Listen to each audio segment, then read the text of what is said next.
BNP সরকারের অন্যতম গুরুত্বপূর্ণ নির্বাচনী প্রতিশ্রুতি খাল খনন কর্মসূচি উদ্বোধন করেছেন প্রধানমন্ত্রী তারেক রহমান।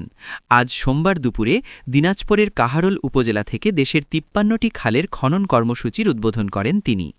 এর আগে প্রধানমন্ত্রী আজ সকালে ঢাকার হজরত শাহজালাল বিমানবন্দর থেকে উড়োজাহাজযোগে সৈয়দপুর বিমানবন্দরে পৌঁছান।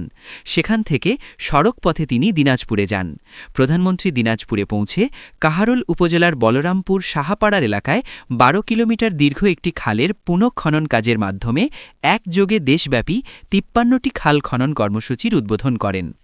গত শুক্রবার দুপুরে সাহাপাড়া বলরামপুর খাল পরিদর্শন শেষে মহিলা ও শিশু বিষয়ক এবং সমাজকল্যাণমন্ত্রী এজেডএম জাহিদ হোসেন বলেছেন, সাহাপাড়ার প্রায় ১২ কিলোমিটার দীর্ঘ এই খাল খননের ফলে প্রায় ৩.৫ লাখ মানুষ উপকৃত হবেন। এতে অতিরিক্ত বন্যা থেকে সুরক্ষা মিলবে এবং শুষ্ক মৌসুমে সেচের সুবিধা পাওয়া যাবে। প্রাণী সম্পদ মন্ত্রণালয়, দুর্যোগ ব্যবস্থাপনা ও ত্রাণ মন্ত্রণালয় এবং বিএডিসির সমন্বয়ে এ কর্মসূচি বাস্তবায়ন করা হবে।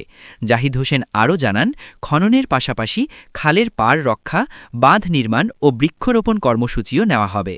খালের পানি বৈজ্ঞানিকভাবে ব্যবহারের ব্যবস্থা করা হবে, যাতে কৃষি উৎপাদন বাড়ে এবং স্থানীয় মানুষের অর্থনৈতিক অবস্থার উন্নতি হয়। উল্লেখ্য, বর্তমান সরকারের নির্বাচনী প্রতিশ্রুতি অনুযায়ী আগামী ৫ বছরে সারা দেশে ২০,০০০ কিলোমিটার নদী, নালা, খাল ও জলাধার খনন ও পুনঃখননের পরিকল্পনা হাতে নেওয়া হয়েছে।